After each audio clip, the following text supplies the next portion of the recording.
Do you think it's an exotic language, a popular one? Maybe it's the language you're speaking right now. And plot twist, Quenya or Elvish absolutely deserves a mention.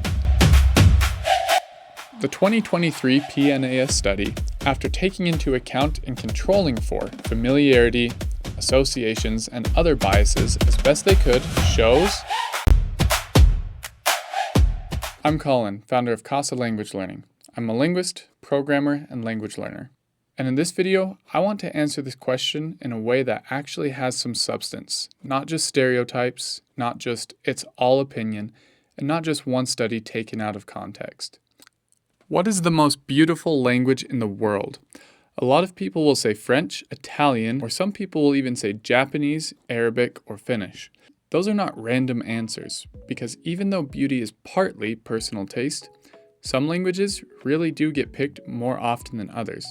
And if you want to understand why, you have to separate two different questions. The first is, which language sounds the most beautiful to the most people in the real world? And the second is that language still the most beautiful if we cancel out all of the cultural prestige, familiarity, bias, and emotional associations? In other words, which language is the most beautiful if we only consider the sounds of the words and letters alone?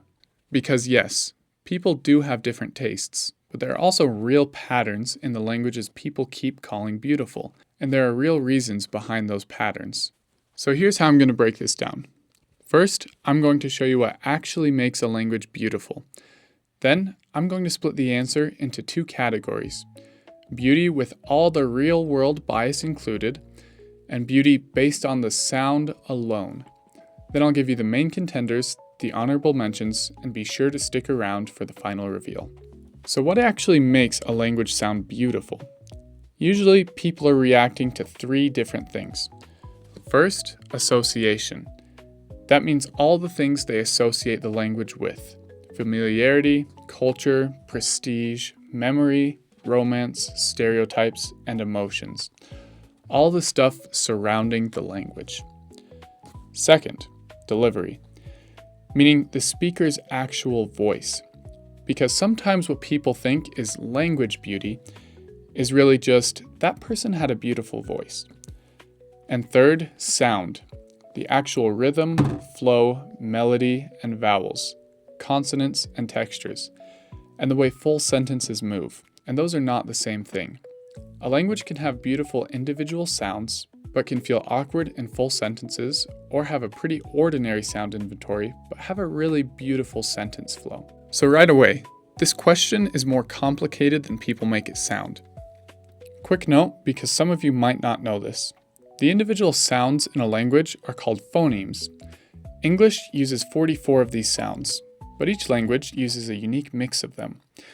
Linguists use a list called the IPA, or the International Phonetic Alphabet, which is basically a standard system for writing speech sounds.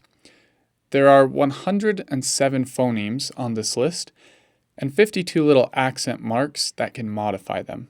You don't need to know IPA for this video. The only reason it matters here is that when people talk about a language sounding beautiful, sometimes they mean the beauty of the individual sounds, and sometimes they mean the beauty of the overall language and flow. And those are related, but not identical. Now, here's the big reality check.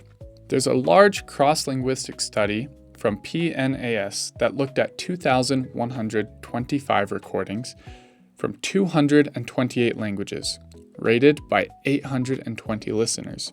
And one of the biggest conclusions was this: there is only weak cross-cultural agreement on which languages sounded the most beautifully phonesthetically. And once they accounted for things like familiarity and speaker voice, average language scores stayed within about plus or minus 2%. That matters because it means science does not give us one giant universal winner that every human agrees on. What it means is people are not judging beauty based on the sound alone. They're judging some combination of association, delivery, and sound. So that paper is a reality check, not a conversation killer. And this is where it gets more interesting. A 2021 Frontiers study did something richer than just asking, does this language sound beautiful? It had listeners rate 16 European languages using 22 different descriptors, then grouped those into 5 broader factors: beauty, status, attractiveness, softness, and orderliness. That matters because when people say that a language sounds beautiful, they often do not mean only pretty. They mean elegant, cultured, romantic, high status, soft, refined, and memorable. So beautiful is often a bundle of other judgments hiding under one word. So let's talk about the part people usually pretend doesn't matter. First, association. People do not hear languages in a vacuum.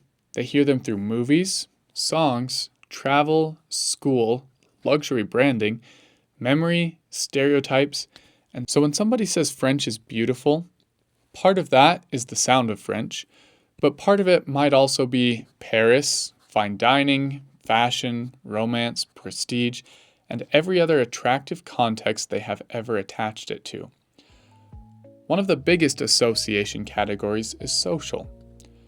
People often hear beauty through signals like elegance, education, class, prestige, refinement, or attractiveness.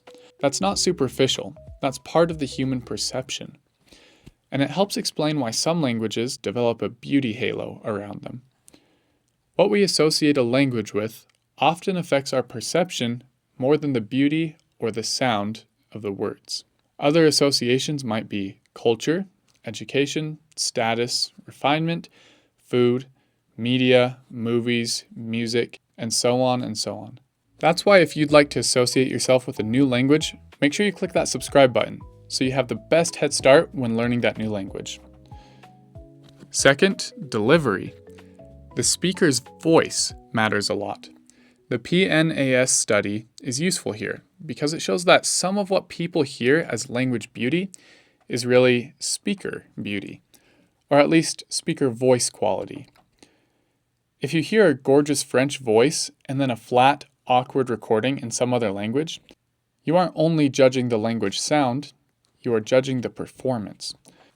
That means a speaker with a beautiful voice, nice rhythm, pace, or volume might actually be what is being rated, rather than the sound of the phonemes, sentence, or language. Voices that sounded healthier were rated as more pleasant, and there was even a 2% higher chance from men or women to rate a woman's voice as more beautiful. And third, familiarity. When people recognize a language, it makes them feel safe and comfortable. Familiarity isn't about what you associate the language with, it's about how deeply you associate it, and usually with feelings of safety, comfort, and confidence. Both the PNAS study and the Frontier study showed familiarity accounted from 12 to 40% of how people rated languages. Now, with all of that said, the sound itself still matters. At the sentence level, one of the biggest things people react to is flow. Does the language feel choppy? Does it feel smooth? Musical? At the sound level, people often prefer things like open vowels, sonority, smoother consonants, and strong consonant-vowel movement. That's one of the reasons that languages like Italian and Spanish often do very well. In the Frontier study, Spanish, Catalan, Italian, and French were among the faster languages and tended to score higher on beauty, romance, and melodiousness. So yes, flow matters, rhythm matters, sound shape matters. But softness is not the only kind of beauty. A lot of people find Arabic beautiful, not because it is gentle, but because it sounds deep, intense, or rhythmically steady. So, phonesthetic beauty is not just softness, it can also be precision, pacing, and presence.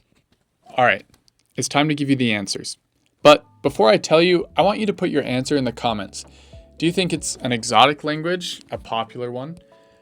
Maybe it's the language you're speaking right now. But get those guesses locked in, because here we go. If you're looking at the phoneme and sentence sound alone, you'll get a very surprising answer.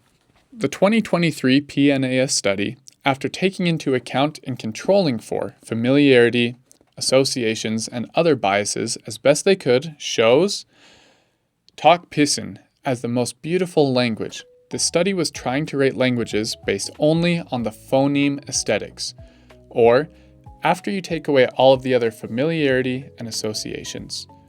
But wait, the PNAS study actually has more to the story. To remove familiarity bias, they didn't include any language that listeners could identify more than 20% of the time. So none of the popular languages were eligible, including English, French, Spanish, etc. Here's the problem.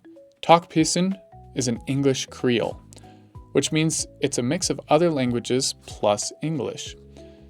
So even though its listeners couldn't identify it by name, it probably still got the familiarity bonus from sounding like English. The study even admits it. Don't get me wrong, this is a beautiful language. It's just very hard to rate languages without familiarity biases. So, is it still the most beautiful language?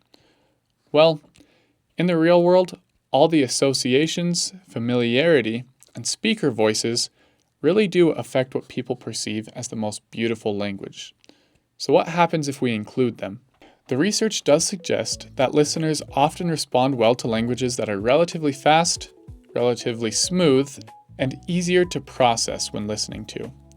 That points again toward languages like Italian, Spanish, and French. Alright, enough talk. Let's look at real-world preference, because this is where the mainstream answer starts becoming clear. If you look at public-facing polls and survey-style research, French, Spanish, Portuguese, Italian, and even Greek keep showing up, at or near the top. Babbel reported results from a 6,000-person survey across the United States and major European countries that ranked Italian as the most attractive overall language, ahead of French. Another company called Preply ran a heart-based attractiveness campaign where they measured people's heart rate while listening to languages. And Italian came in first with a 23% increase in heart rate. Portuguese came second with 20%, and French and Greek followed at 18%. That's obviously not deep science, but it's useful as a pop culture signal. So if the question is, what language is most widely preferred as beautiful in the real world, with all the bias included, Italian has a very strong case. Italian has strong positive associations with great food, handcrafted quality, romance, music, and more. To top it off, it's relatively fast, smooth, and comparably easier to process when listening to. But just in case pasta isn't your plate of spaghetti, here's a list of strong contenders and honorable mentions. French, for elegance, intimacy, and cultural prestige. Spanish, for rhythm, clarity, and energy. Japanese, for balance, restraint, and control. And plot twist, Quenya, or Elvish, absolutely deserves a mention. Not because it's naturally occurring, but because J.R.R. Tolkien was explicitly interested in linguistic aesthetics. And Quenya was shaped to feel beautiful, noble, and mythic, with Finnish influence behind it. But let me know what you think. Which language sounds the most beautiful to you? Is there a language I missed? Let me know in the comments. If you like this kind of breakdown, language learning, linguistics, and exploring what actually makes languages feel the way they do, subscribe. That's exactly what I make here. And if you want a speaking-focused way to practice beautiful languages, that's a big part of why I created my new language learning app, Kasa. I'll leave a link in the description below where you can try it for free. Thanks for watching.